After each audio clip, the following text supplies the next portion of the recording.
The movie opens with a child, Ellie, trying to contact people on an old radio. She tries to find people to contact as far away as possible. Her dad is impressed when she makes contact with someone in Florida. Ellie and her father get ready for bed and we find out that she is interested in space and that her mother has passed away. She draws a picture for her dad and it's clear they have a close bond. We fast forward in time and Ellie now works for SETI, trying to discover evidence of alien existence. David Drumlin, the president's science advisor, wants to pull the funding from SETI. He sees the funding being wasted on the project. She meets Palmer Joss while having a beer and hits it off. Palmer is trying to get an interview with David Drumlin, then they all run into each other at a public dinner. Ellie and Palmer leave the party together and after he repeats a phrase her father said, she feels a connection with him.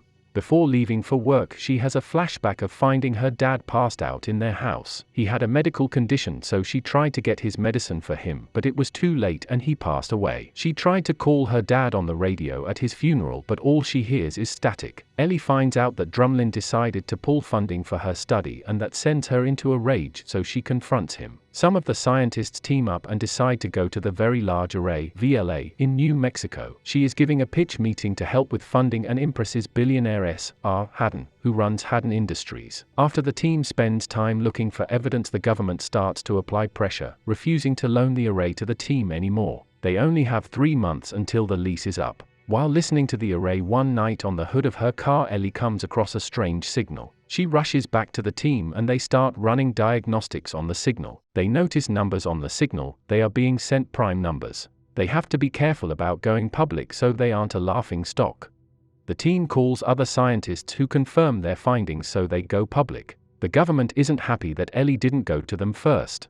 After listening to the signal more, they discover a TV signal inside of the original. It ends up being Hitler's opening address at the 1936 Summer Olympics in Berlin. The people in the government are shocked by the broadcast. The team thinks this is because it was the first signal to be strong enough to go into deep space. During a press conference at the White House, David Drumlin is introduced as the leader of the team that found the signal, crushing Ellie. Her team finds more data in the signal, which ends up being pages of encoded data. Society has been affected by the discovery, with people turning to religion and clashes in some parts of the world. A large group of people camp outside the VLA and are excited by the discovery of possible alien life. Others think the science is poisoning society. There are more than 63,000 pages of data and the team struggles to decipher it. S.R. Haddon, who bankrolled Ellie's project, secretly meets with Ellie on his private plane. Haddon has found what's needed to decode the pages and gives it to Ellie. The pages contain a scientific vocabulary necessary to build a structure. The government is concerned that the device could be a Trojan horse, and some worry what the religious implications could be. Palmer Joss comes into the room and has Ellie's back. He is now the president's spiritual leader. At a dinner that night, Ellie sees some of the same religious fanatics she has seen around the VLA. Ellie and Palmer have a religious conversation at dinner but are interrupted by a discovery on the encrypted data. It turns out that Ellie was correct and its instructions to build a transportation device. Ellie wants to go on the mission, but a committee is formed to approve which candidate will go. Drumlin retires from his post so he can be a candidate for the mission. The mission receives criticism from some groups. There are disputes over contracting for construction and over who the candidate will be.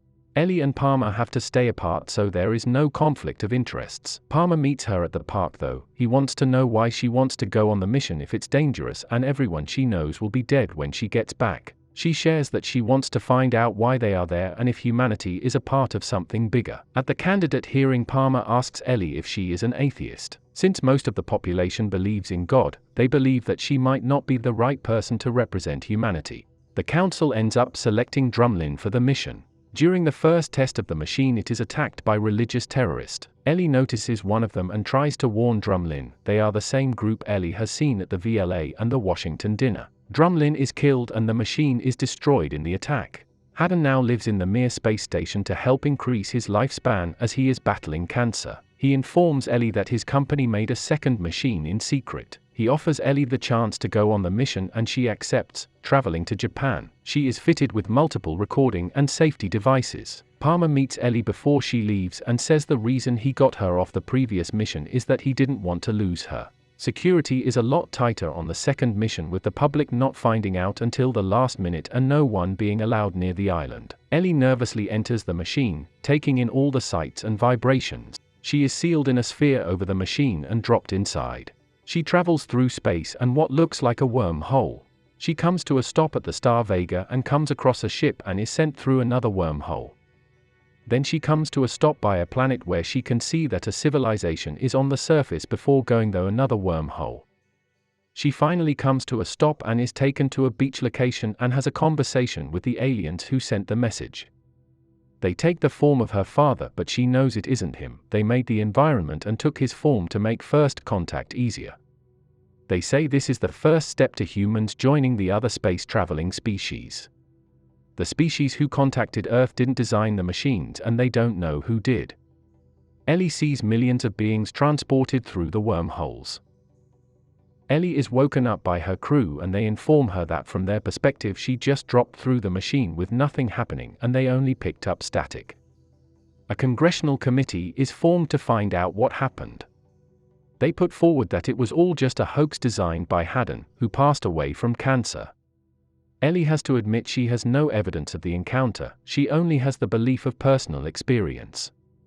Ellie and Palmer bond closer over the experience and he tells the press that he believes her.